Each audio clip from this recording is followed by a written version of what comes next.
अस्सलाम वालेकुम dear students, online students को बेटा आवाज आ रहा है?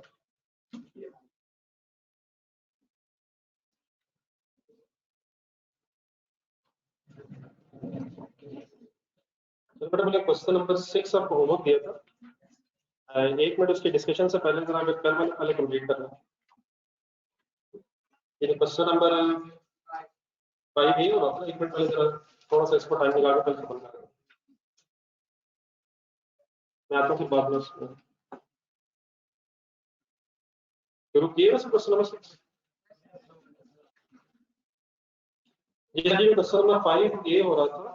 हमने 3 एंट्रीज लिखी थी, एक नजर रिवाइज कर लो। सेमी एनुअल इंस्टॉलमेंट्स के गेम चल रहे थे, तो जहां तक हुआ तो कोई कंफ्यूजन नहीं रह जानी चाहिए। देख लें सर।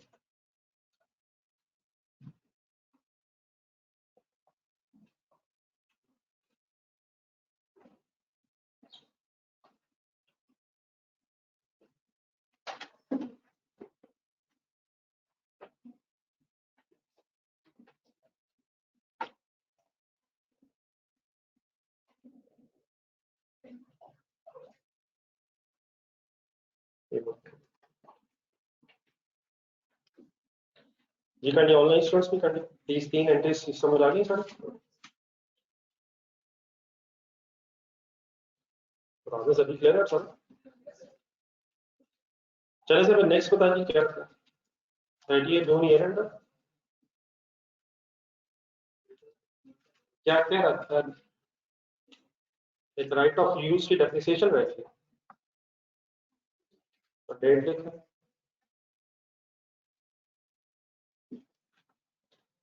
पार्टिसिपेट किया करें सभी, साथ ही कोशिश किया करें जैसे क्लास स्टार्ट हो जाए। Ready for a challenge.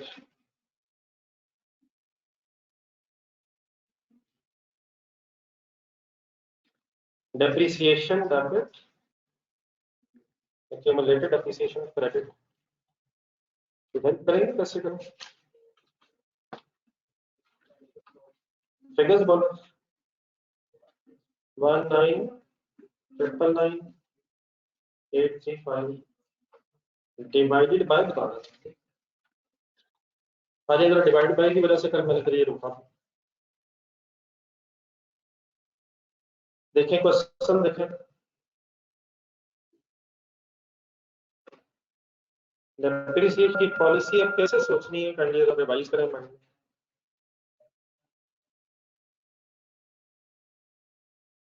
If purchase option is available, purchase option is available. If there is a transfer of ownership या purchase option हो, फिर क्या करते हैं?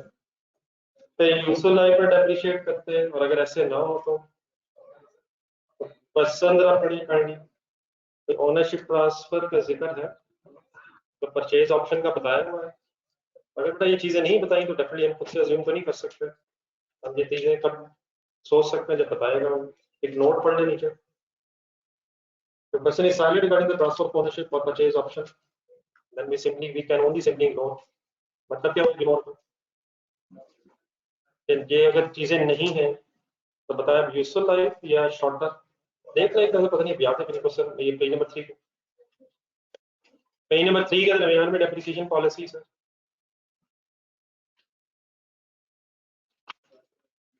पूरा पढ़े पूरा पढ़े।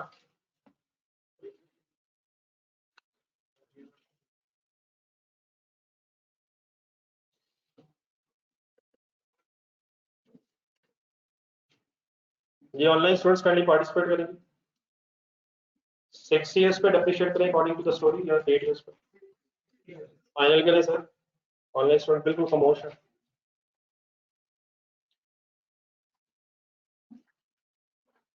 इस शॉर्टर की तरफ कब जाना है और यूजफुल लाइफ की तरफ कब जाना है? क्योंकि हमारे इस क्वेश्चन में परचेज ऑप्शन और ओनरशिप ट्रांसफर का कुछ नहीं बताया हुआ, और therefore fully depreciated asset over shorter the useful life and lease term, which in this case is 8 years या 6 years। ये ठीक है बेटा, होगा 6 years बनेंगे। आइए फाइंड अप।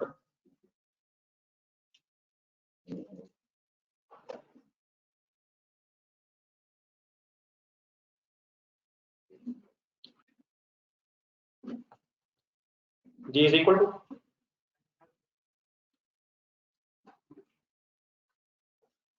जीरो पॉइंट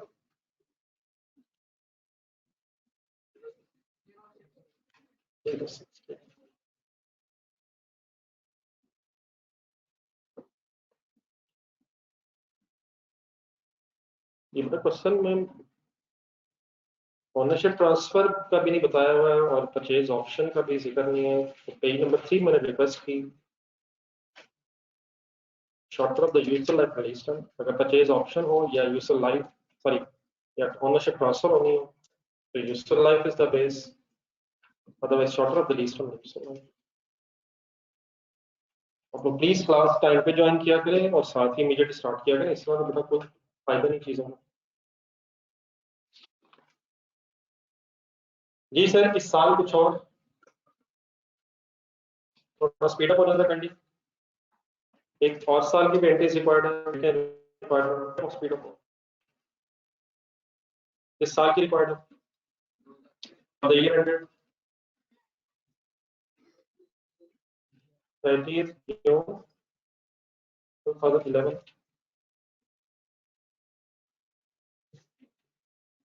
बताएं आप लोग, बताएं स्पीड अप किस डेट पर रुके।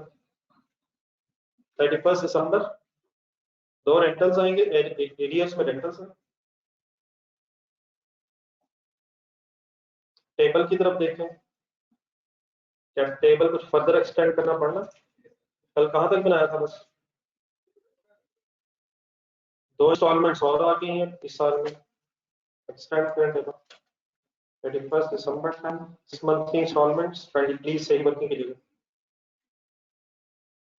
31 दिसंबर 10 11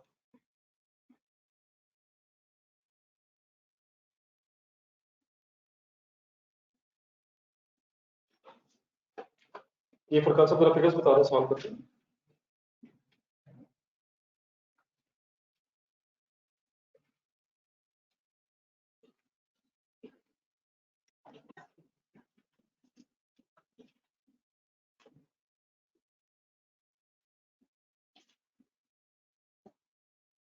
यही समझ फिगर लिखा ना, स्टार्ट नहीं यार, क्यों होगी इतनी सुस्ती क्यों, कोई है सर, चेक करें अपने आप को। 1 2 सही लिखवाई गई 1 2 1 3041 1 2 8 6959 163 81 686। बाकी बेटा आप करें जरा, आप सलमान लिखवाएगा।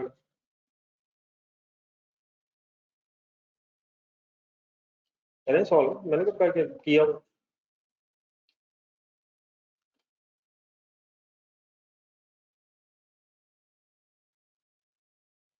जॉनर स्टूडेंट्स बड़ा बस चेक कर लिया कि डेफिनेटली आपके लिए टाइप करना डिफिकल्ट है। सलमान को लिखवाने ना, बाकी आप कंप्लीट करें। 30 जून 11 तक पहुंचे आपको। ये फिगर्स इतनी इजी भी नहीं है, कैलकुलेट करना इतना आसान भी नहीं है, ये 6 मंथ्स का इंटरेस्ट है ना। अगर आपको पूरा इंटरेस्ट रेट है तो 6/12 होना है इसमें। वैसे बेहतर ये कि पूरा ही रेट लें आप, क्योंकि वो हाफ करके भी यूज करना इतना आसान नहीं है। तो रादर देन के हाफ लें, पूरा रेट लेकर 6/12 करें, ताकि पता भी चले कर कर है।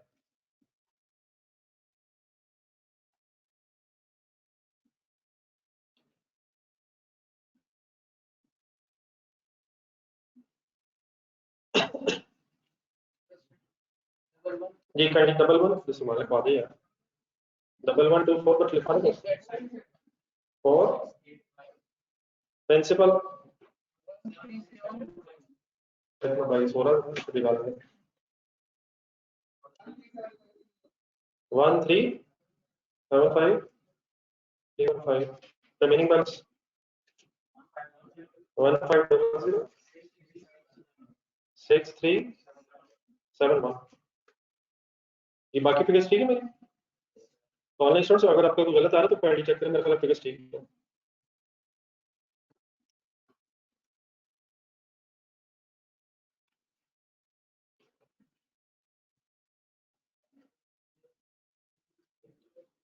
सैलरी फिगर लिखवा रहा है, उसकी बेटा जरूरत नहीं है। ठीक है, अगर आपने लिखी हुई, एक मिनट, अब सारा टेबल की भी शायद जरूरत नहीं, वही मैं आपको शॉर्टकट बताता हूँ दो तीन। फिलहाल जो एंट्रीज करनी है, उन एंट्रीज के लिए हमें बस ये फिगर्स चाहिए। तो हम अपना क्वेश्चन पढ़ते हैं साथ साथ, जहां जहां जरूरत पड़ेगा। देखिए डेफिनेट 12 इंस्टॉलमेंट्स है, तो क्या हम ये सारी वर्किंग किया करेंगे? ये शायद हमेशा जरूरी नहीं है, लेकिन अभी आप वर्किंग करें मेरे साथ साथ, शायद कहीं ना कहीं हमें एक्सटेंशन करनी पड़नी है। तो वो राइट टाइम पे जब एक्सटेंशन करेंगे इस टेबल की, तो शायद फिर हमें याद भी रहेगा। तो जस्ट 30 जून 11 की एंट्रीज के लिए ये दो फिगर्स बस जरूरी हैं, तो इनकी बेस पर एंट्रीज पूरी करो। 31 नंबर 10 एंड 11 की फिगर्स अब सॉल्व कर चुके हैं। कोई आगे चला तो ठीक है, कंडी रुक जाएगा, लेकिन यहाँ तक कंडी इकट्ठे हो जाए।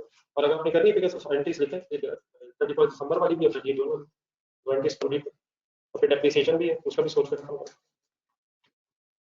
अब ये टेबल तो नहीं यहाँ तक बना रहा, 30 जून 11 तक बन चुके हैं सबका।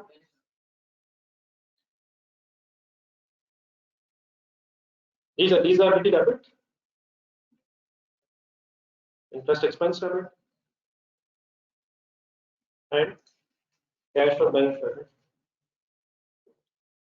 25 lakh, like sorry friend, जरा ब्रेक मुझे दोबारा बता देंगे, क्योंकि सभी आपने लिख पाए। 1286, 1286 and 1121304।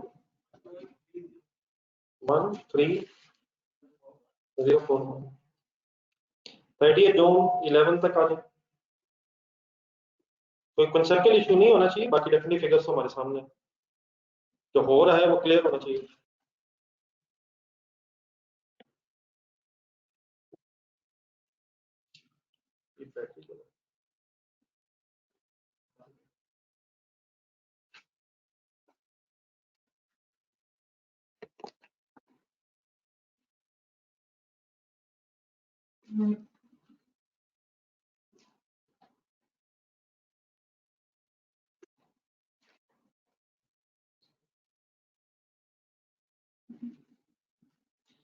These are same entry correct to these 30 debit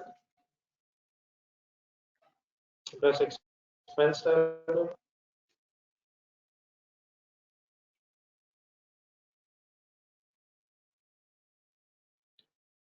principal का ब्रेकअप है 11375 and interest is 1124,681। ये इकट्ठे हो जाएगी, बल्कि डेप्रिसिएशन भी चार्ज।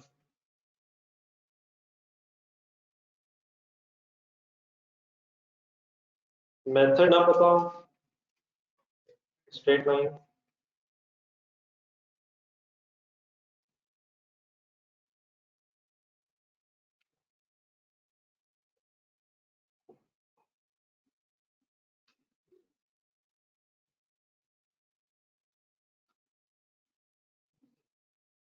शॉर्ट टर्म वाली बात सबको क्लियर होगी please, including online students.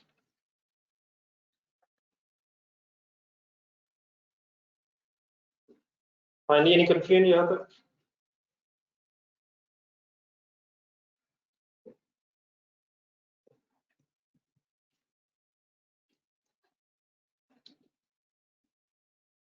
Note कर लिया सब?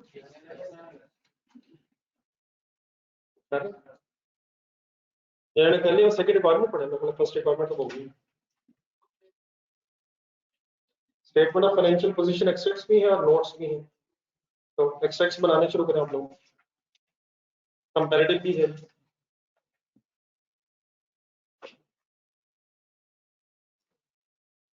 स्टेटमेंट ऑफ फाइनेंशियल पोजीशन के एक्सट्रैक्ट्स शुरू करें।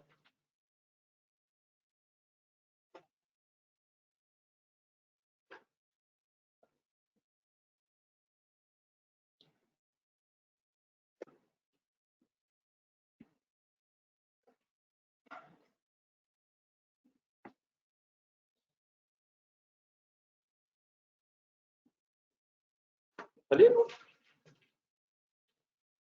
ये sir company name if any, statement of financial position,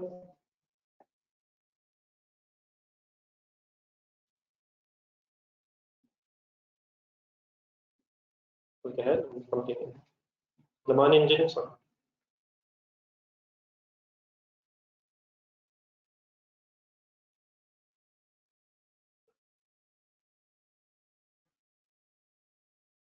as on 31st December और 30th June 11 पे 11 यदि कंपैरेटिव है तो 10 थोड़ा सा चेंज है साथ रहना नॉन करंट एसेट्स में राइट ऑफ यूज पूरा करना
ये जो क्यूमुलेटिव एप्रिसिएशंस रिस्पेक्टिवली हो जाएंगी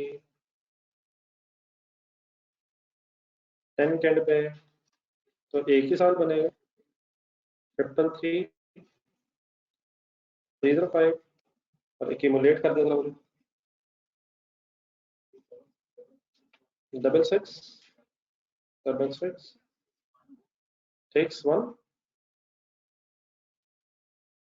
0 नहीं होगा अगर आपने वहां 6 लिखा तो ये 6 है या 5 था अरे 6 है अगर 6 था तो 6 है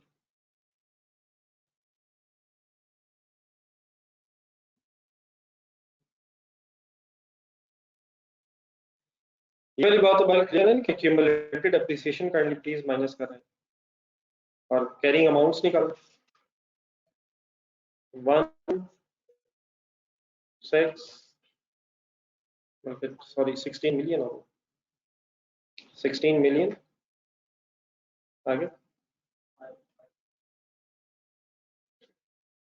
5 to 5 9 11 सॉरी जी भी से फिगर 1 3 ट्रिपल 3 डबल 2 3 तो लगा लिया जरा ये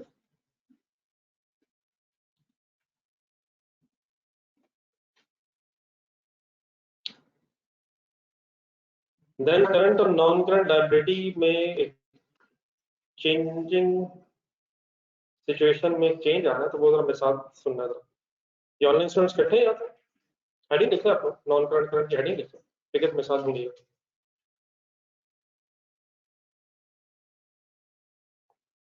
non current liabilities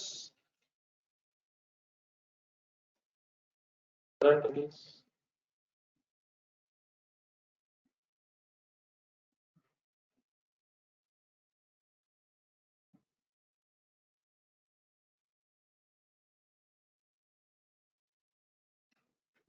lease liability and current portion of lease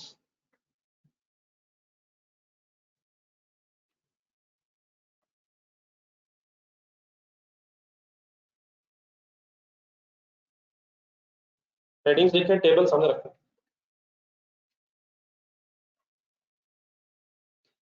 current liability का मतलब होता है amount payable within 1 year after the balance sheet date ये आखिरी वर्ड समटाइम्स ऐसे निकल जाते हैं किसी बैलेंस शीट डेट पे खड़े होके अपने नेक्स्ट 12 मंथ्स देखें और फिर non current liability means after that next year तो फर्स्ट ऑफ ऑल किसी बैलेंस शीट डेट पे आप खड़े होके सोचेंगे तो हमने मेरा 2 सालों के एक्सट्रैक्ट्स बनाने 10 11 तो तरीका मेरा ख्याल आसान यही है कि आप कंपैरेटिव ईयर से शुरू कर लिया करें तो 30th जून 10 के एंगल से जरा टेबल पढ़ के क्लोजिंग बैलेंस पे सर्कल लगाएं।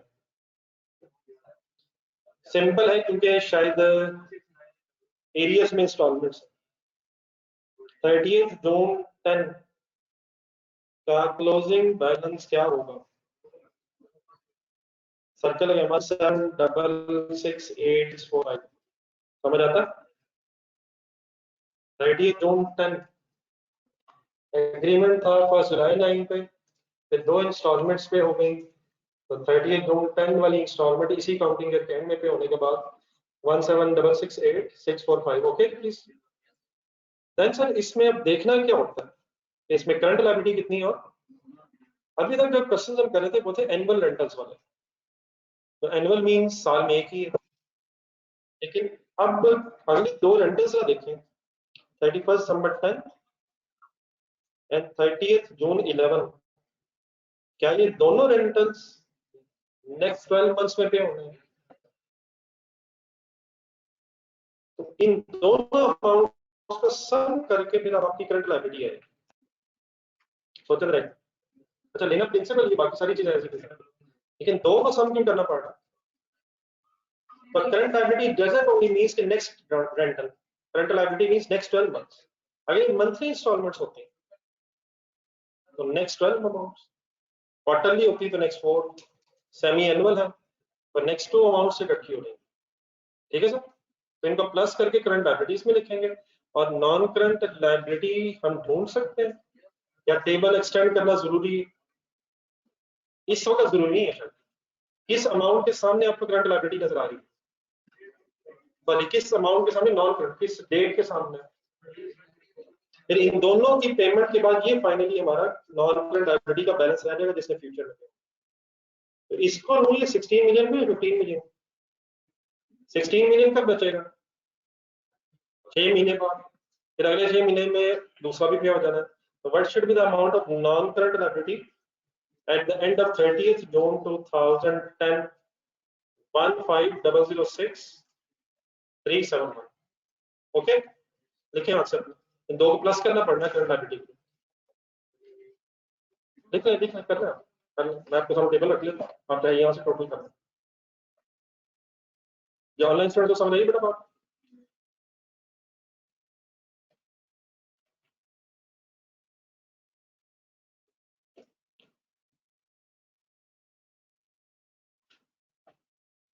डेफिनेटली नॉन करंट लायबिलिटी ढूंढनी होती है, एक डेफिनेटली तरीका क्या होता है, अगले सारे प्लस कर लें, लेकिन अगर हम इस टेबल को सही तरह अंडरस्टैंड कर सकें तो जो पेमेंट के बाद बैलेंस बच रहा है, नेक्स्ट पेमेंट्स 2 पेमेंट्स के बाद, तो फिर फ्यूचर की अमाउंट्स की प्रेजेंट वैल्यू, सॉरी उनकी प्रिंसिपल, ओके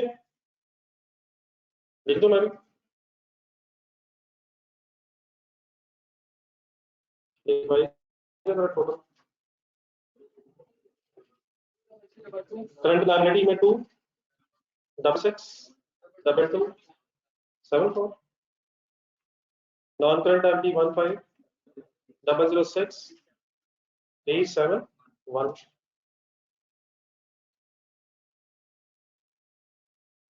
एनी कंफ्यूजन? वापिस आए टेबल में, 11 के एंगल से टेबल में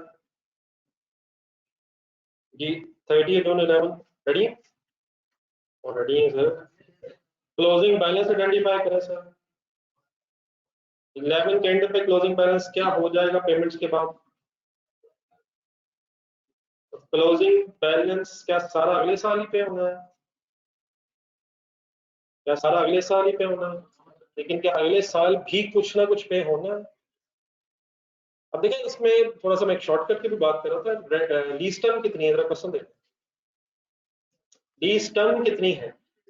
इट मींस 12 टोटल रेंटल, मैंने अभी तक कितने लिखे हैं आपके सामने? 4 लिखे हैं, रिमेनिंग 8 रहते हैं, लेकिन वो सारे भी लिखने की जरूरत नहीं है। अब इस फिगर को आइडेंटिफाई करने के लिए कि इस अमाउंट में करंट पोर्शन कितना है, हमें नेक्स्ट 2 इंस्टॉलमेंट्स की वर्किंग करनी पड़ेगी, लेकिन उससे आगे अभी भी जरूरत नहीं है, तो नेक्स्ट 2 इंस्टॉलमेंट्स के एंड पे जो बैलेंस बचेगा वो फ्यूचर वाली 6 अमाउंट्स का जो प्रिंसिपल आ रहा होगा उसी का सम होगा। हमें इस सब टेबल को एक्सटेंड करना पड़ रहा है ताकि हम 30 जून 11 का करंट पोर्शन फाइंड आउट कर सकें, which is payable up to the 30 June 2012, तो करें एक्सटेंड, तो जहां जहां जितना जितना जरूरत पड़े, डेफिनेटली टेबल लेंथी बन रहा है तो सारा जरूरत नहीं है, जितनी जरूरत है उतना उतना बनाते हैं। इंटरेस्ट की बात ये अगर अपनी शीट में दोबारा कर लेता हूँ, कलेक्टिंग टेबल एक्सटेंड कर रहा हूँ। अच्छा फिगर दिखा रहा हूँ, जस्ट एक मिनट 31 सॉरी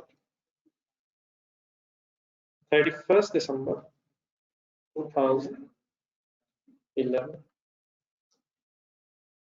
25 लाख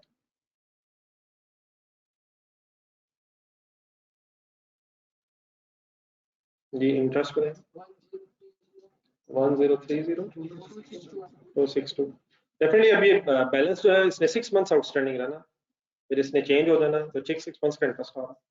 पहले से दिया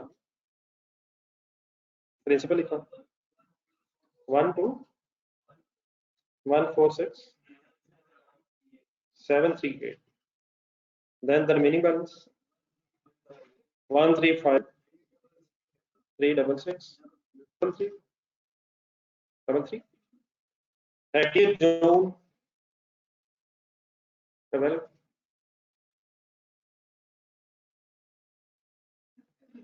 25 lakh. Interest is 358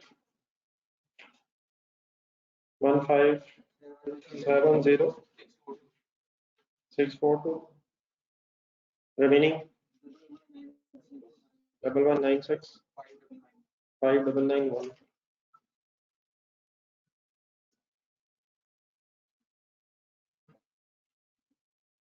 करेंगे फाइन। एटलीस्ट टेबल तो बनाना आ गया ना सब पे, देख दीजिएगा।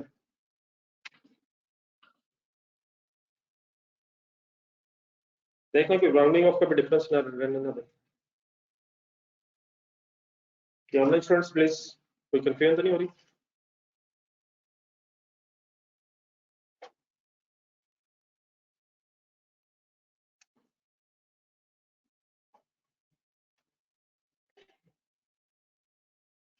ये पहले जरा मेरे फिगर्स देखना सही है, ये 13536 ही है ना? देख ले फिगर में गलत है।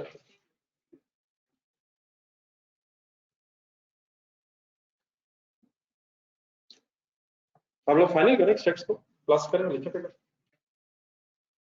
इंटरेस्ट पेएबल का भी सोचा, तो इंटरेस्ट पेएबल की लायबिलिटी भी नहीं है 10 11 में, सारा गला 6 सालों का 6 इंस्टॉलमेंट्स का इंटरेस्ट रहता है यार। क्या जितना ड्यू हुआ रिस्पेक्टिव ईयर्स में वो पे हो गया? तो इंटरेस्ट पेएबल लायबिलिटी तब बनेगा जब टाइम बेसिस पे इंटरेस्ट इंकर हो गया, पे ना हो। तो जितना हमारा ईयर वाइज इंटरेस्ट बनता था वो अक्रूवल बेसिस पे पे भी हो गया, अक्रूवल बेसिस पे बनता था और पेमेंट भी इसकी हो गई। दाने से प्लीज आप टेबल फाइनल कर दें।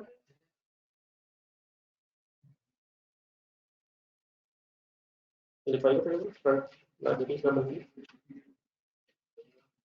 फ्रंट लायबिलिटी है 3040 380 and non current 116 11966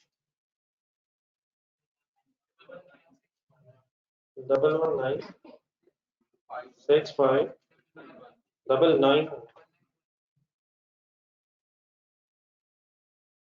Any other thing in the statement of financial position extracts? Notes की हेडिंग लिखें।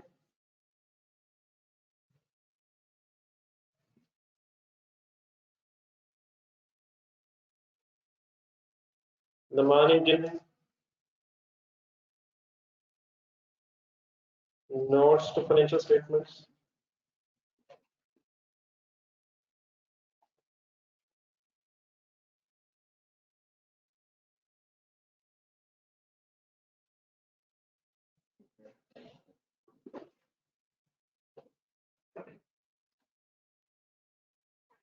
for the year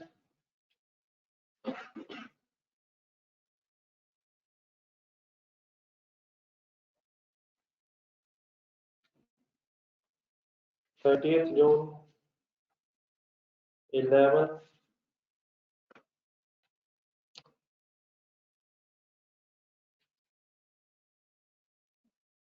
कौन कौन से डिस्क्लोजर बनना है सर? बस फाइनल करें सर। प्रॉपर्टी प्लांट इक्विपमेंट में राइट ऑफ यूज का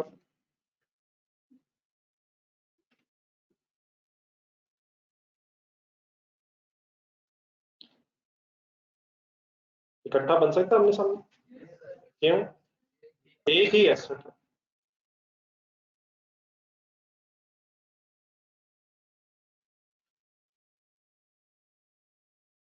जल्दी से लिखते हैं मैच्योरिटी एनालिसिस ताकि मैं इसको डिस्कस हो।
कल को बनारस में इससे बेटा मिलता जुलता ही होगा।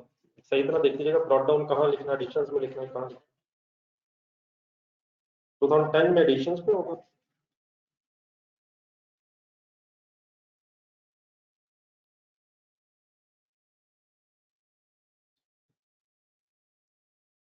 Sorry addition depreciation.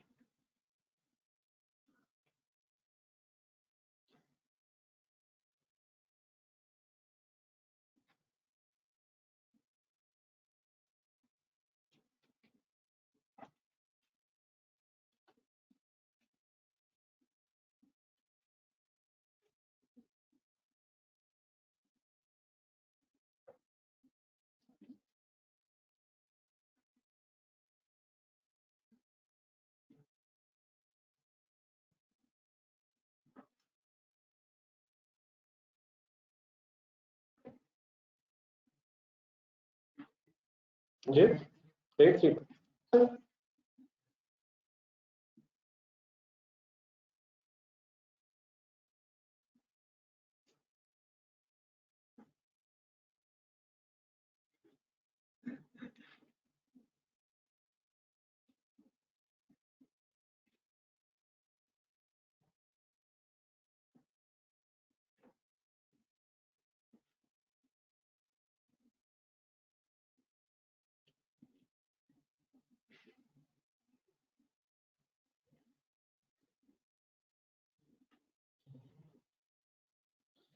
Carrying amount already calculate की हुई है स्टेटमेंट फाइनेंशियल स्टेटमेंट।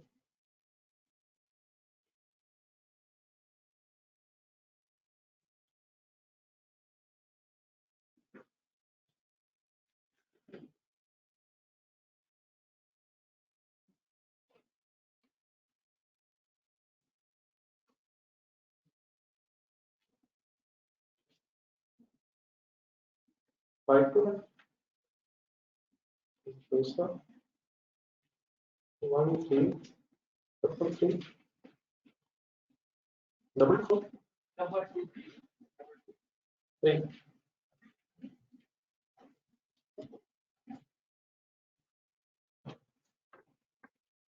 बारह की चीजें और यूज तो हो गया सर। जी सर मैच्योरिटी एनालिसिस शुरू करें। डिस्क्लोजर प्लीज राइटिंग्स वगैरह याद करने सारे देखना, इतना तरह के देखना।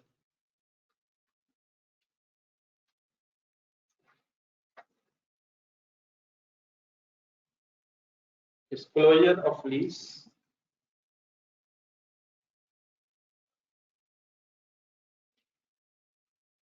then इसकी heading maturity analysis,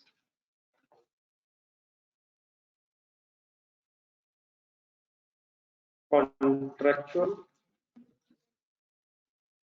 undiscounted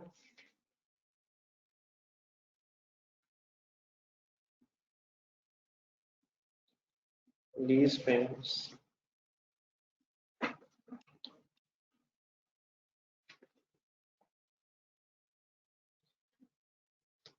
for the year ended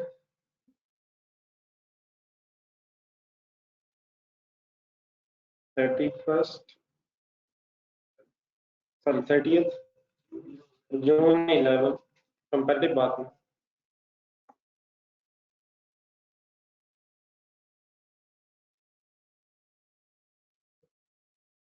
बस फाइनल करने की कोशिश करनी है सर।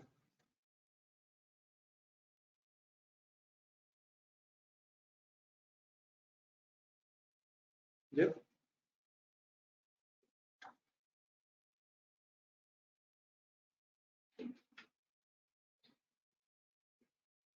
अब इसके लिए शायद हमें टेबल देखने की भी ऐसा जरूरत नहीं है। आपको पता ही है कि रेंटल्स का देखना तो इतना तो देखना, रेंटल्स का डिस्क्लोज करना और रेंटल की अमाउंट तो पता ना 2.5 मिलियन है और एंड में कुछ नहीं है ऐसे कोई एडिशनल परचेज ऑप्शन की अमाउंट। लेकिन यहाँ सेमी एनुअल रेंटल्स है। रेडी? आप पहले ये डिसाइड कर लें कि स्टार्टिंग पॉइंट कैसे सोचना है। हम 30 जून 11 पे खड़े हैं। ऑनवर्ड्स का मतलब क्या है? कौन सा साल पहले आएगा? 12 के बारे में सोचना है, 13 एंड सो ऑन। तो अगर हम सिर्फ इतना डिसाइड कर लें, एग्रीमेंट डेट क्या है?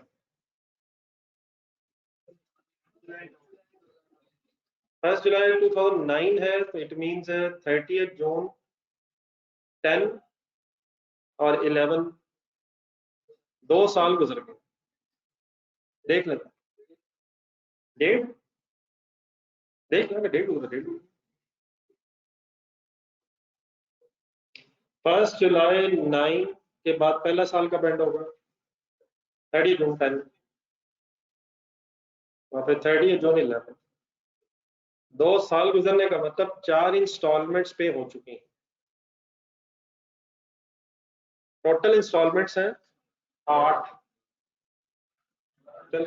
सॉरी 12 में से 4 गुजर गई हैं और 8 रह गई।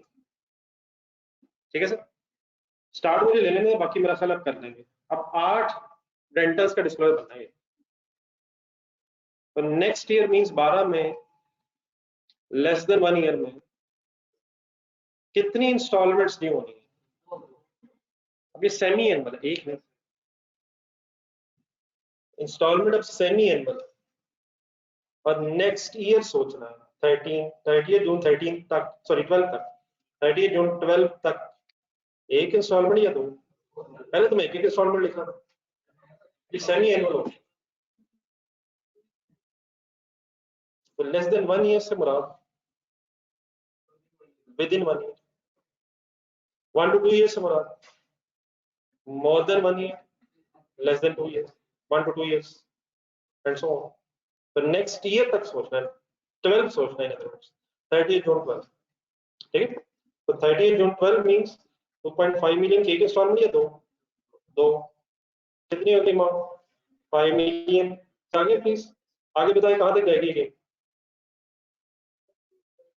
यार प्लीज यार, ये कितनी दफा 5 मिलियन लिखा जाएगा? चलिए बता दें। 8 इंस्टॉलमेंट्स हैं, हर साल में 2 हैं, तो 4 दफा लिखें। देखिए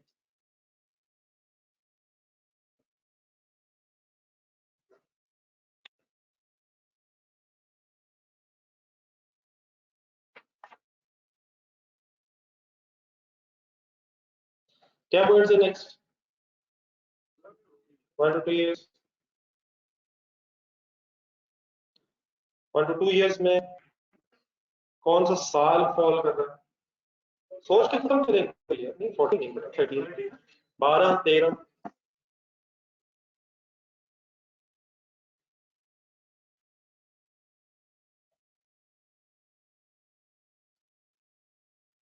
6 years का एग्रीमेंट है ये, 2 साल गुजर गए, 4 years रिमेनिंग है, लेकिन 4 years में हर साल में 2 इंस्टॉलमेंट्स, हर साल में 2 इंस्टॉलमेंट्स है, 8 टोटल इंस्टॉलमेंट्स है।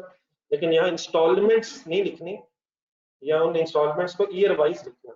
अगर मंथली इंस्टॉलमेंट्स होती हैं तो इंटू 12 कर रहा होता है, अगर क्वार्टरली होती तो इंटू 4 कर रहा होता, एनुअल है तो एक ही हो। देखने वाले कोई कंफ्यूजन नहीं रहनी चाहिए। ख्याल है वंस अगेन जस्ट स्पेसिफाई 12 की बात हो रही है, 13 ईयर एंड की, 14 ईयर एंड की, 30 जून 12 13 14 एक और साल भी होगा। और ये जो मैं लिख रहा हूँ सच्ची से लिखना नहीं है एग्जाम में, लेकिन फिलहाल अपनी याद दहानी के लिए 8 to 4 years।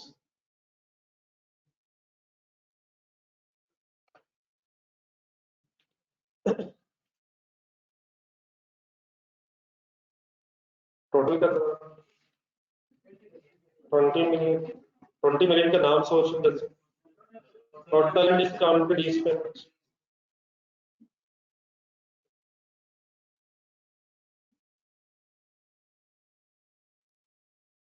जी 11 का बना के खत्म करेंगे, सॉरी 10 का।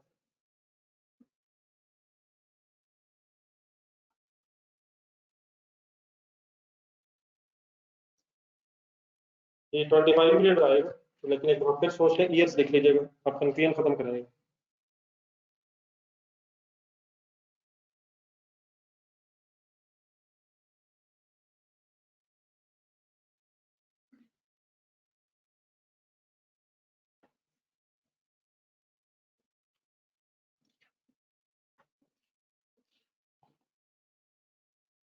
मोस्ट इंपॉर्टेंट की वर्ड इज ऑनवर्ड सोचना, जिस डेट पे आप खड़े वहां से ऑनवर्ड्स।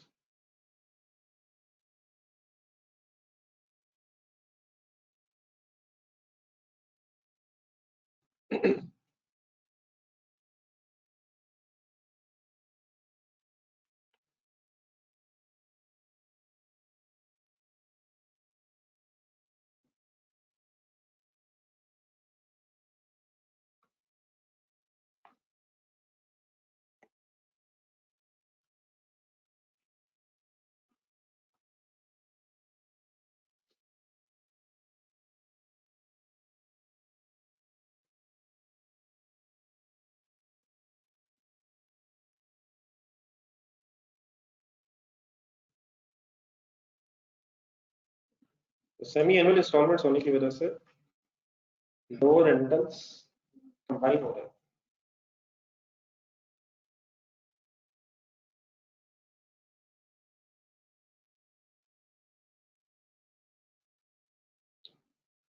ये ऑनलाइन स्टूडेंट्स क्लियर है?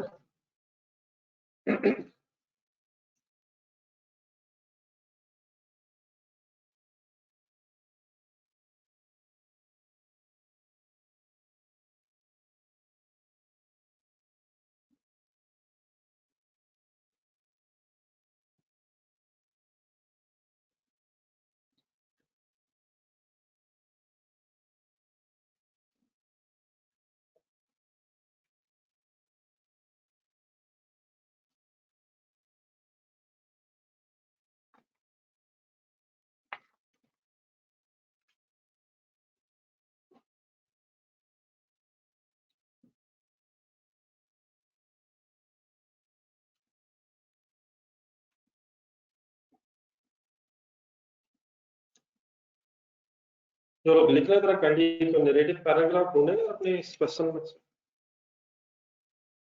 3-4 मेन चीजें।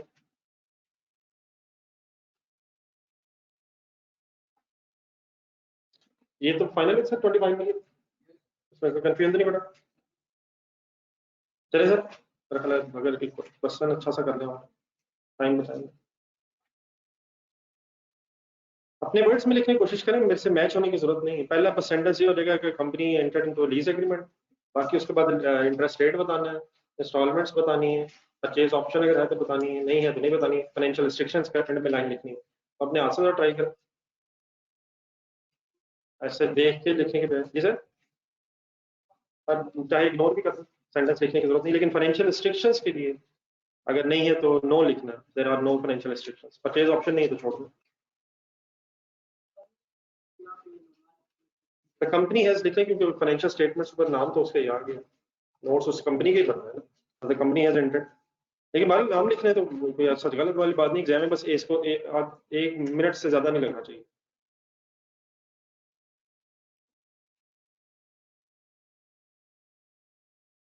ये कौन सा सेंटेंस लिखवा दो, कौन सा क्वेश्चन हो रहा है जजाकल?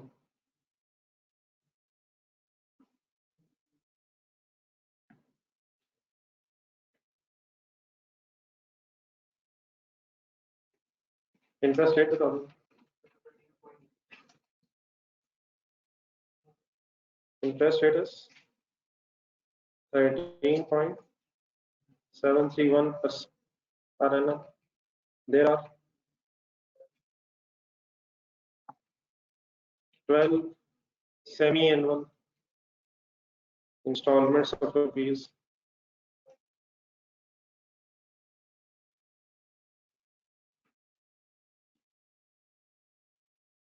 2.5 million in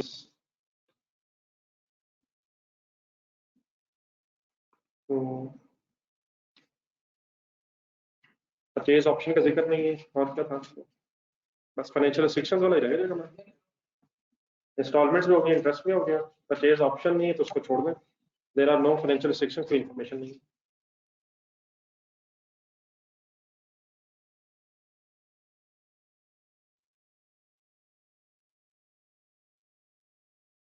इंफॉर्मेशन नहीं है तो सेंटेंस ऐसा सेंड हो जाएगा, there is no financial restrictions.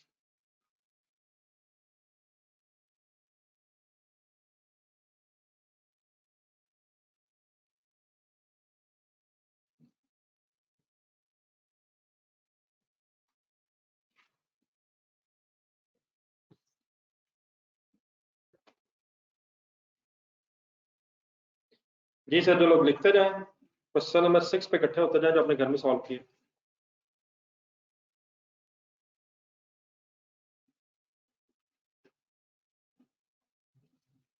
Question number 6 और उसका आंसर जरा निकालो।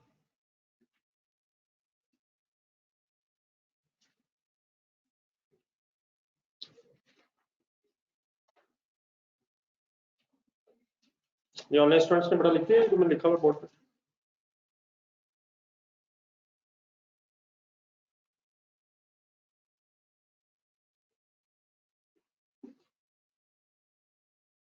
ये बेटा बिफोर स्टार्ट यूर बस आपके को पॉइंट्स है, मेरे पहले दो बातें मेरे से सुन लीजिएगा। सबसे पहले मुझे जरा ये डाटा देख के present value of lease payments की वर्किंग वाले,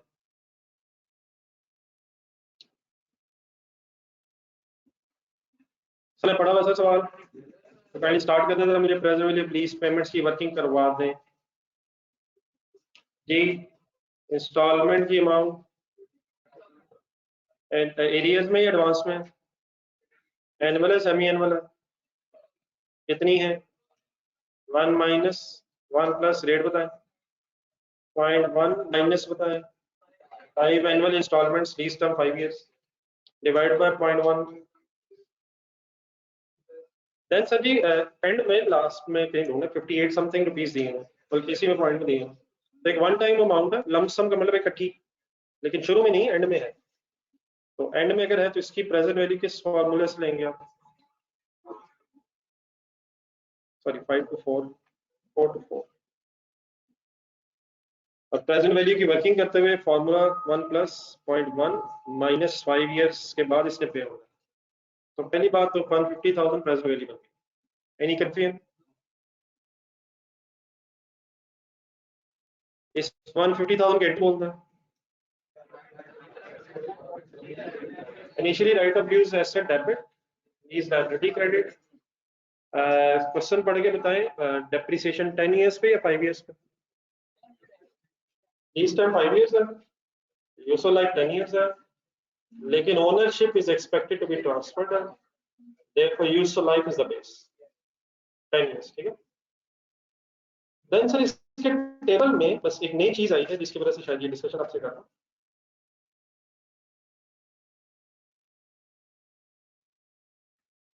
एग्रीमेंट डेट से जब स्टार्ट करें 1 जुलाई 1 जनवरी शायद, 1 जनवरी 5 पे आपका स्टार्टिंग पॉइंट हो जाएगा 150,000 बैलेंस में। रेंटल्स, प्रिंसिपल, इंटरेस्ट, फिर आपने ईयर एंड्स की डेट्स लिखते जाना है, which is 30,000 at 31st December 2005, फिर 31st December 2006,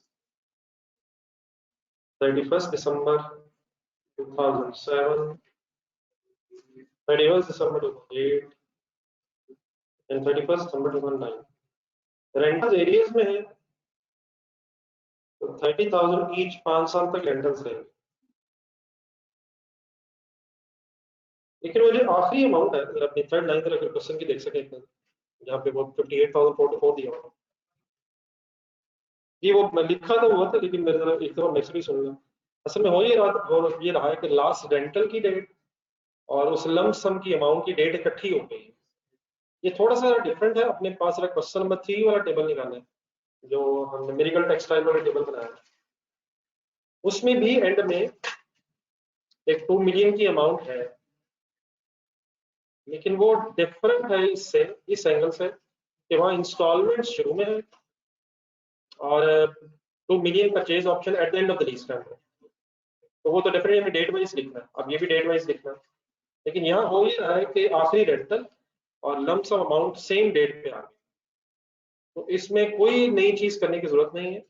अगर कोई अमाउंट एक से ज्यादा अमाउंट से, इस तरह से करें, एक से ज्यादा अमाउंट से अगर सेम डेट पे इकट्ठी हो जाए तो आपने बस उनको सिंपली इकट्ठा करके लिखना है और किसी साइंस की जरूरत नहीं है। मैंने ये नहीं कहा सेम ईयर में आ जाए, क्वेश्चन नंबर 3 में सेम ईयर में है लेकिन उनकी रिस्पेक्टिव डेट अगर डिफरेंट है तो आप डिफरेंट डेट लिखेंगे। मेरा सेंटेंस क्या है, more than one amounts are on the same date तो सिंपली कंबाइन देम। एक सेंटेंस आपके पास लिखा भी होगा क्वेश्चन नंबर 6 के एंड पे, third fourth page, fifth page पे, तो इसको जरा एक बार खुद से भी बोल लेना। मतलब मेरी इस बात का ये है कि 30,000 ही 5वें साल के एंड पे लास्ट 30,000 और 58,424 भी आखिरी दिन है 5वें साल के, तो सिंपली इकट्ठा करके इसको लिख लें। Every other thing remains same, इसका टेबल बनता है। मीन्स से आप लिख रहे होंगे 88,424 एवरी अदर थिंग सेम। मुझे इसका ब्रेकअप बनाया था इसमें, ये लास्ट का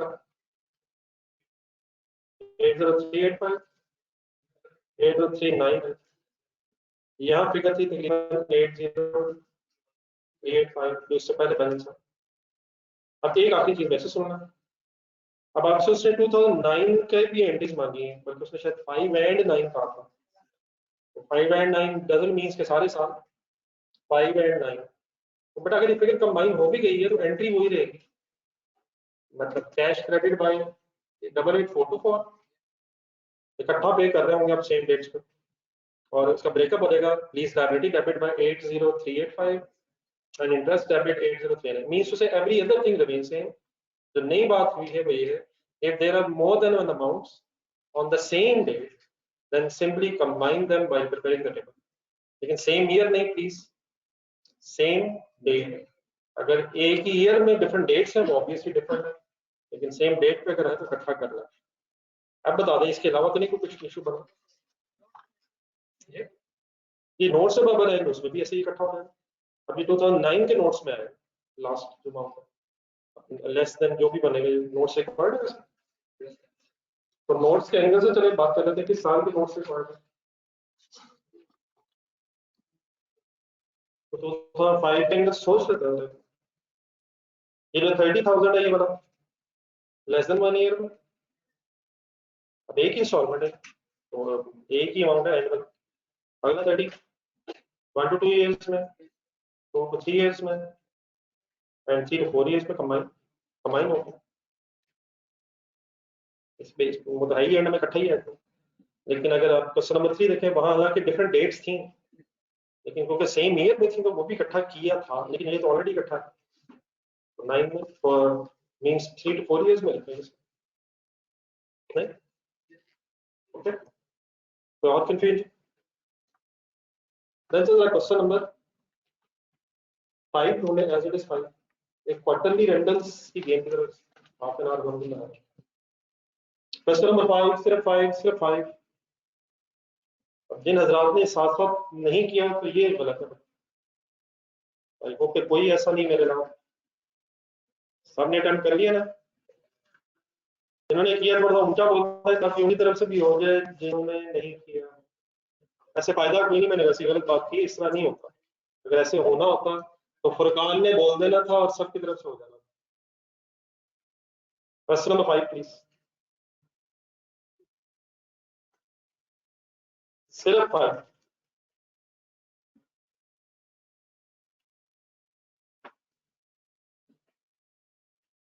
जी सर, थोड़ा जरा पुराने जमाने का question. 31 December 1990, the company leases a machine with an expected useful life of 4 years. The cost is 50,000 and the lease is for the lease term be 4 years. नई चीज क्या है, rental of 4 to 9 months is payable at the end of each quarter. एक साल में कितने quarter? हर quarter में 3 महीने, प्लीज 12 महीने साल में, हर क्वार्टर में 3 मंथ्स, 4 क्वार्टर्स, 12/4 3 मंथ्स। मैं कॉन्शियसली बता रहा हूँ, 4 महीने का क्वार्टर नहीं, क्वार्टर 4 ही है, 3 महीने का क्वार्टर। सोच लें, क्लियर कर लें। डेट्स नहीं तो बताएं, पहला रेंटल किस दिन पे हो?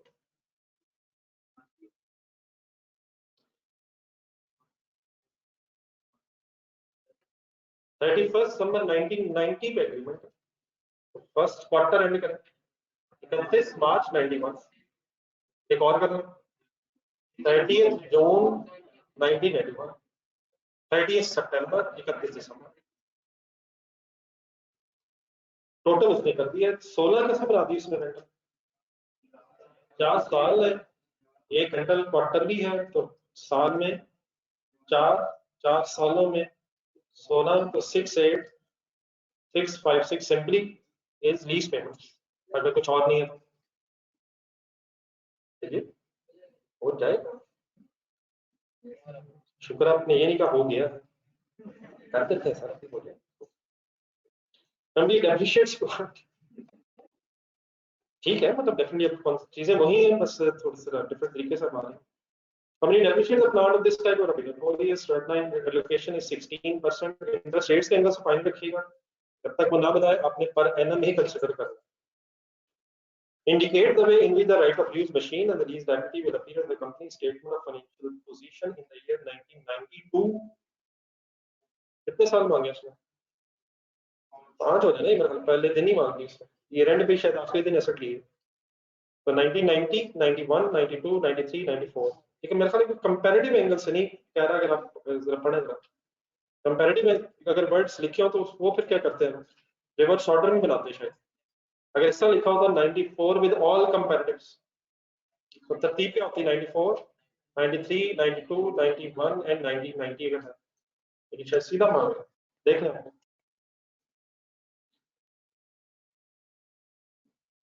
और क्या मांग रहे हैं।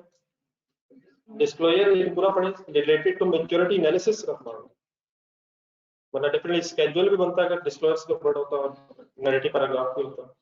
तो आइए मेरे साथ शुरू करें, अगर इस तरह से आ जाए सिचुएशन, क्वार्टर ही हो जाए तो क्या करें।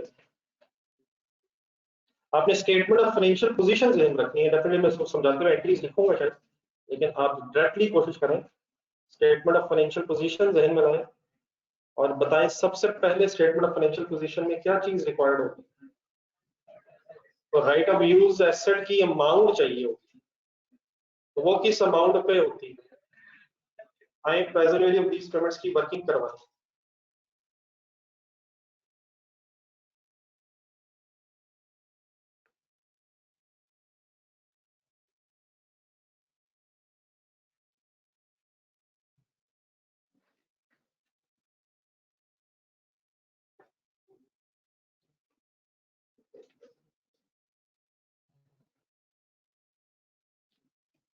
जी सर, 68656 ढूंढना और प्रेजेंट वैल्यू लेना।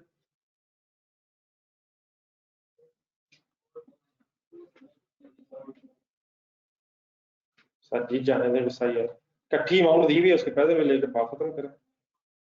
क्यों खत्म नहीं कर सकते? क्योंकि अमाउंट इकट्ठी पे नहीं, इंस्टॉलमेंट्स पे होनी है, क्वार्टरली पे होनी है। क्या अमाउंट सेम है? क्या रेंटल की अमाउंट सेम है सर? क्या इनका गैप सेम है? क्या एनईटी लगा सकता हूँ? अगला सवाल गौर से सुनिएगा, क्या सब में इंटरेस्ट होगा? यदि सब में होगा सर, डेफिनेटली 3 3 मंथ्स का। क्या पहले वाले में भी? अगर ये लिखा होता 4291 payable in advance of each, तो वो पहला वाला लगा हो जाता है, बाकी फिर 15 रह जाते। एक मिनट जरा दोबारा रिवाइज करना देखिए। मैं 4291 को एज इट इज इसलिए ले रहा हूँ क्योंकि ये rentals at the end of each quarter. Duty का फॉर्मूला लग जाएगा 1 माइनस 1 प्लस रेट बताएं। 16% को कैसे लिखो?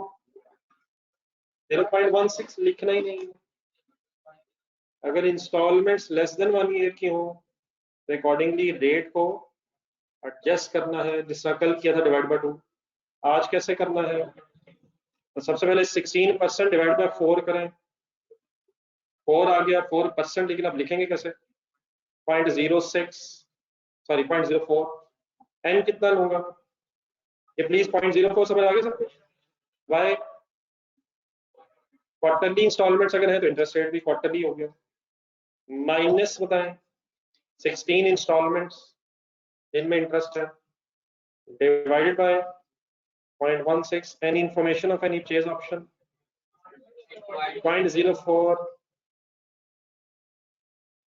वो एक ही बात है यार, 0.16 और 0.04 एक ही होता है, हर की से एक नहीं होता, 0.04 ही होता है। Any information of purchase option as it is solve हो जाएगा। अगर फॉर एग्जांपल, एक मिनट, अब मैंने कल भी बात की थी, एडवांस में अगर रिटर्न्स होते तो देन क्या वर्किंग में चेंज आता? 4291 पहला अलग हो जाता, बाकी पे 4291 की कितनी इंस्टॉलमेंट्स रह जाती हैं? 0.04 में simple. Every other thing remains same. मेरा ख्याल और करके लिखिए इफ इन एडवांस।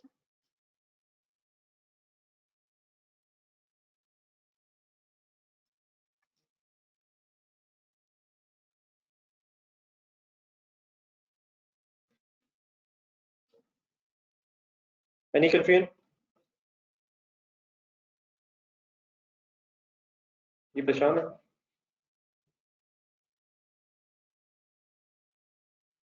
जी कोई और कंफ्यूजन? फाइनली सॉल्व कर। आप मैंने डेफिनेटली एरियाज का ही सॉल्व करिएगा, इसमें एरियाज में अगर लगती है।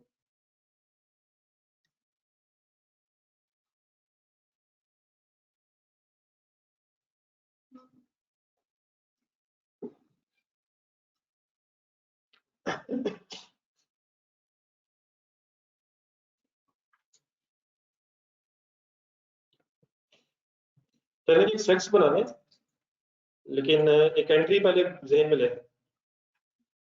Right of use asset debit, lease liability credit. Figures देखते हैं अभी, मेन चीजें जरा सोच रहे हैं। डेप्रिसिएशन का डिसीजन है नहीं, मतलब डेफिनेट, हाँ ठीक है। फर्स्ट डेट कौन सी है? बात ठीक है उसकी।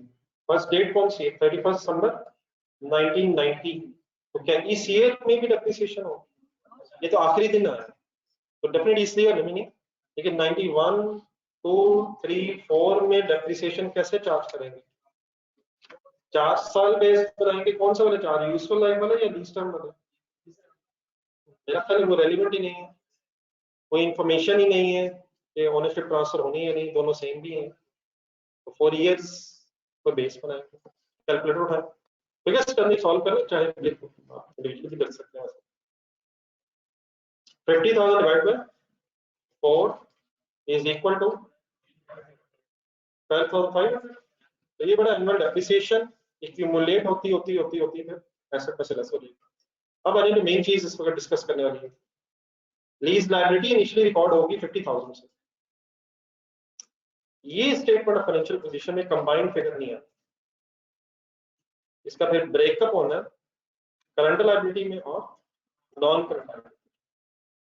इवन अगर हम 31 दिसंबर 2009 भी सोचे, सॉरी 1990 भी सोचे,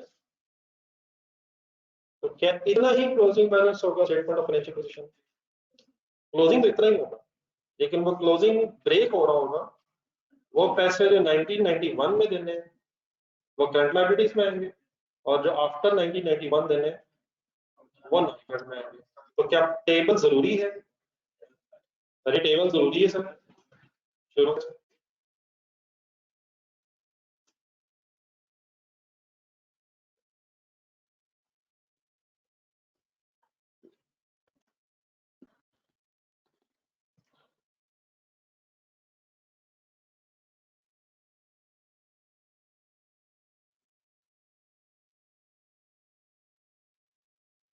स्टार्टिंग डेट शुरू करें।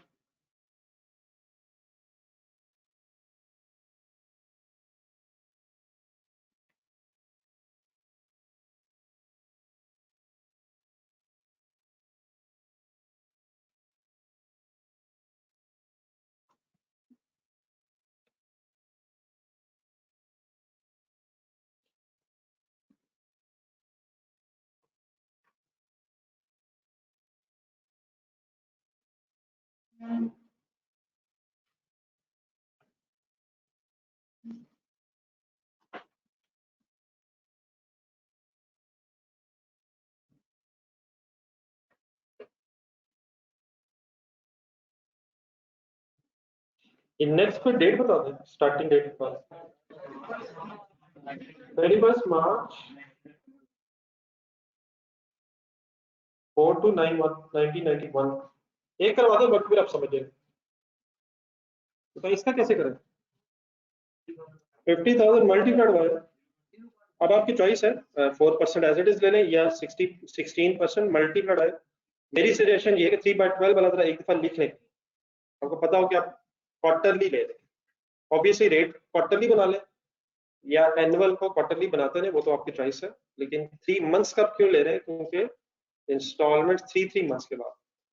तो पहली अमाउंट आ जाएगी 30,000, प्रिंसिपल उसमें बन जाएगा 2291 और बैलेंसिंग फिगर बता दो 47709। अब बताएं कितनी इंस्टॉलमेंट्स आनी है?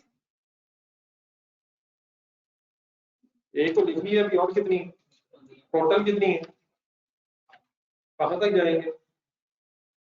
अच्छा एक मिनट जरा, एक पहले लिखने के बाद आप क्वेश्चन देख रहे, क्वेश्चन की रिक्वायरमेंट देख के बताएं, कुछ आपको पता आप कहां तक जाएंगे? नहीं मांगा तो सर 94 तक ही आप, लेकिन अगर कहां तक बना लेंगे तो इंशाल्लाह बात बन जाएगी। ये आप सोचें जरा, बनाते बनाते सोचें। 96 94 तो वैसे ही एंड होगा ना, कोई नहीं बनाते ही सोच। नहीं 94 पे तो एग्रीमेंट ही खत्म हो जाएगा ना, इंस्टॉलमेंट ही मुक जाएंगे। 4 साल है यार, 95 तक बनाएंगे। बनाए बनाए सर, सॉरी मैं अपने अकाउंट वापस ले लेता हूँ, ये तो गेम ऑफ 95 तक बनाए सर, आहिस्ता आहिस्ता पीछे आएंगे लगता है, 96 और 95 तो हो गया सर। ये ऑनलाइन स्टूडेंट्स कहाँ तक बनाएंगे? अच्छा चले, इस बहस में कहीं ये ना हो कि बनाए ही ना, जिसका फुरकान, सॉरी फुरकान में किसी और का भी नाम रख लेता हूँ, ये काफी बंदा ही फुरकान।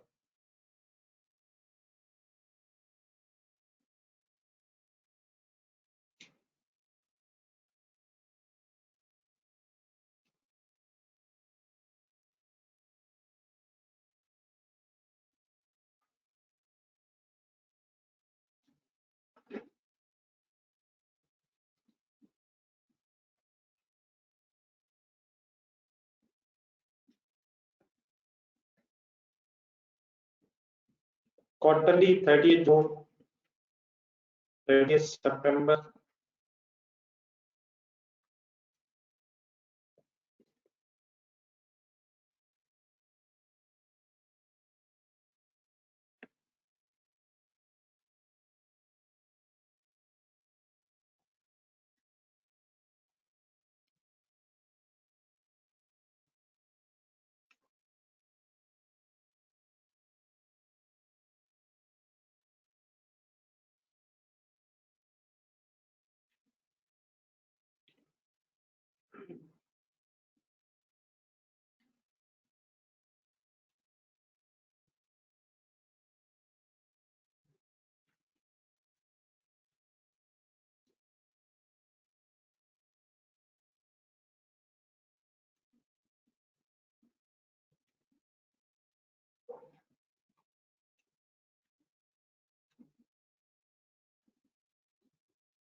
चलो इस तरह करते हैं, मेरा ख्याल है कॉन्सेप्ट क्लियर कर लेते हैं आप लोग, बस फर्स्ट ईयर बना लें।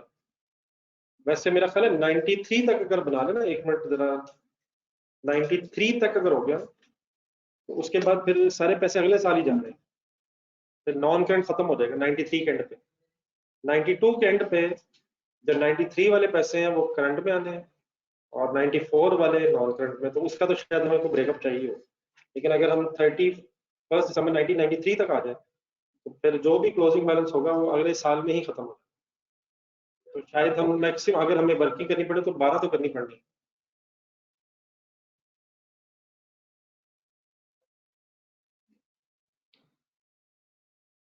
मेरा ख्याल गुजारा था, देख लें पर एटलीस्ट, लेकिन वाला 3-4 वर्किंग जरूर कर ले ताकि आपको इसका आइडिया हो जाए कि अगर करनी पड़ जाए। बाकी मेरा ख्याल है फिर हम टाइम सेव कर लेते हैं, मेन चीज डिस्कस कर लेते हैं कि फिगर्स आनी कैसे। तो ये सारी 12 देख अगर फिगर मेरी गलत है बता दो। ये पहला ठीक है, एक एक करके बता दो। दूसरा कहाँ पे 4-6 की जगह 4-5, बाकी 4-5-3-2-6 और 4-2-8-4-8 ठीक है। Next one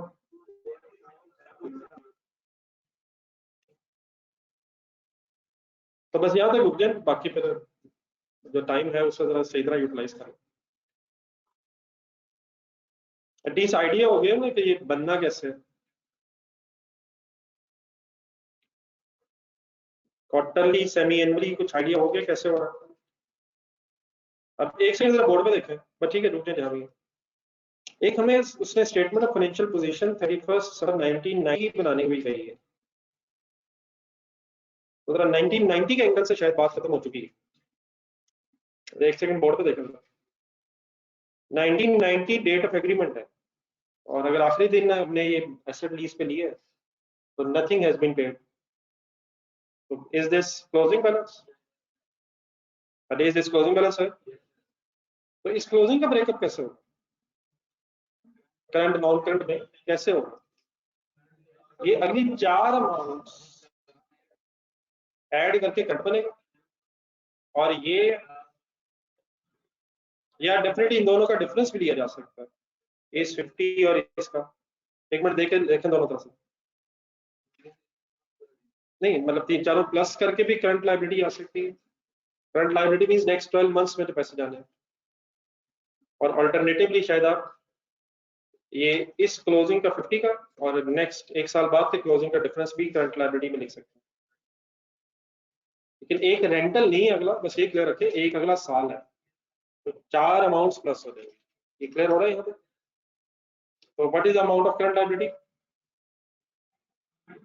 9729। And what is the amount of non current liability?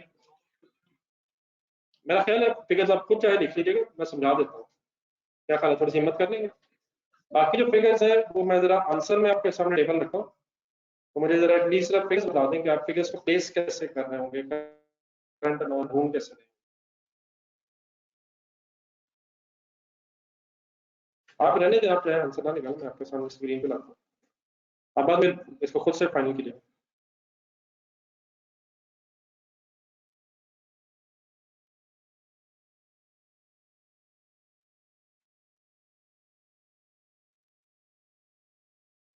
Yes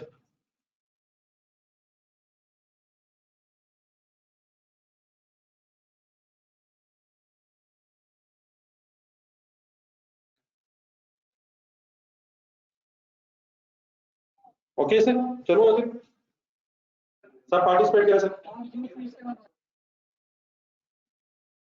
current liability आता है 1991 के एंगल से करंट लायबिलिटी डबल वन 381। अगर आप लिखने की ख्वाहिश रखते हैं तो लिख लीजिएगा, लेकिन 1 मिनट पहले करवा 28290 के एज ऑन जरा बोल दिए जो मैंने फिगर्स लिखे, ये किस डेट पे आप बैलेंस शीट में लिख रहे हो? 1991 में करंट और नॉन करंट लायबिलिटी आइडेंटिफाई हुई 1991 के एंड पे। Closing balance is 40271 and the current portion is 111381 and the non-current portion is 28890. And similarly game आगे चला था जरा। 92 का क्लोजिंग ये है, करंट पोर्शन का सम करना, 13314 और नॉन करंट लायबिलिटी हो जाएगी 15576। ठीक, current and non current okay. इस दिन बाद हुई है 1992, 3 के एंगल से सोचा है। 3 मीन्स है कि बस एक ही साल रह गया, 94 में खत्म हो जाना। तो ये सारी अमाउंट ही करंट होगी, इनका आप इंशाल्लाह सम भी करेंगे तो यही फिगर बनेगी। और non current is 0 at the end of 1993। 1993 के एंड पे current liability is 15576 and the non current liability 0। और लास्ट है ज्यादा चैलेंजिंग है, खुदा ना खास्ता हो जाए। 1994 में क्लोजिंग बैलेंस कितना है? 1994 के एंड पे 0 हो जाएगा, तो therefore no current no non current, वो 0 ही नजर आएगा। इस दिन बैलेंस शीट ये बनाएंगे, जरा एक्स्ट्रा है टाइम, 7-8 मिनट है, बनाएंगे बनाएंगे। मैंने ओपिनियन दी है, ओपिनियन रहने दे, हिम्मत करें। ये टेबल सामने, अपने आंसर में से ना निकालें, ये टेबल सामने एक्सट्रैक्ट पूरे करें, स्टार्टिंग फ्रॉम 1990 5 कॉलम्स बना लें। 90 एक स्टेटमेंट ऑफ फाइनेंशियल पोजीशन बना लें बार बार। क्वेश्चन आईडी नहीं तो शायद ये कंपैरेटिव फॉर्म में होना चाहिए था, लेकिन उससे मांगा नहीं है, तो 1990 500 साल इकट्ठे बना लेंगे। बस इस तरह कर लेना, ऐसे परेशान ना हो जाएगा। Non current assets,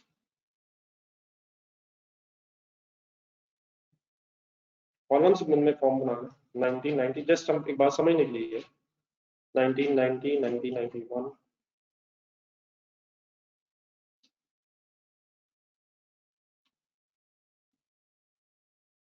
1992 3 and 4। अब डेफिनेटली इस वक्त मैं साथ साथ कोशिश कर रहा हूँ आपको बताने की कि कहाँ तक टेबल बना ले तो काफी है, लेकिन ये कोई कंपलसरी भी नहीं है। अगर आप कंफर्टेबल नहीं है तो डेफिनेट टेबल पूरा बन सकता है। मेन चीज यही कि आप फिगर सही दे सके, लेकिन समटाइम्स शायद सारे टेबल की जरूरत नहीं रहती। तो मेरी ख्वाहिश है कि ये समझ आ गया ना, प्लीज कॉलम वाइज इसका बना ले फिगर्स। तो इन फिगर्स को अब आप खुद से जरा प्लेस करो जहां जहां आपको जरूरत पड़ती है टोटल्स का।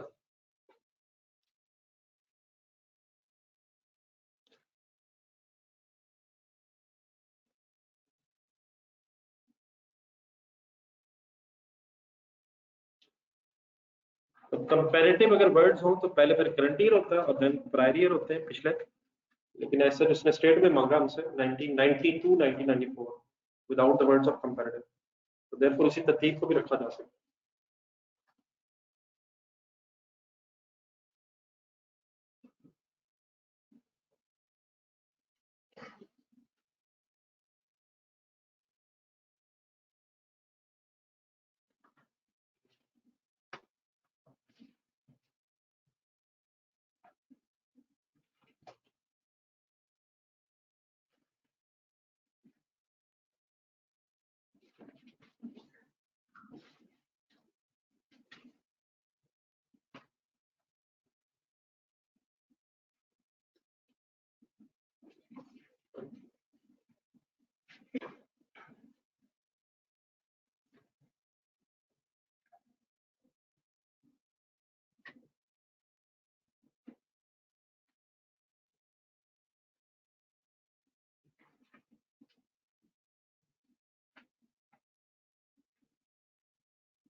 5 कॉलम बन जाए तो 90 90 91 2 3 4।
कॉन्सेप्चुअली बात तो क्लियर है सर।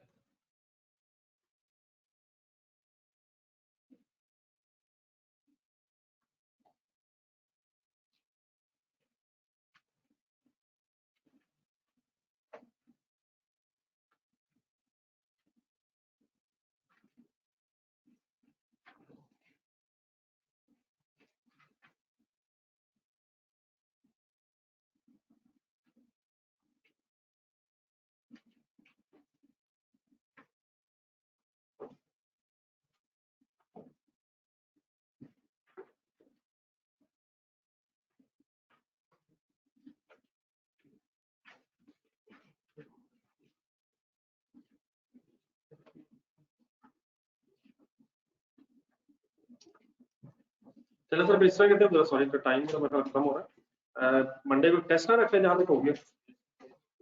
इसमें क्वेश्चन नंबर 7 रहता है, इसको भी रहते थे वो देख लेते हैं परसों। सॉरी 6A बल्कि सॉरी 6 तक जो है ना, जो कल ये इसको कंप्लीट करनी कर लीजिएगा, और क्वेश्चन नंबर 6 तक तो रिवाइज करना है। एक आधे 2 घंटे का क्लास के दौरान ही टेस्ट करते हैं, ठीक है। पहले 30 कल रिवाइज कर लेते हैं, इस क्वेश्चन नंबर 5 को फाइनल कर लीजिए। अल्लाह हाफ़िज़।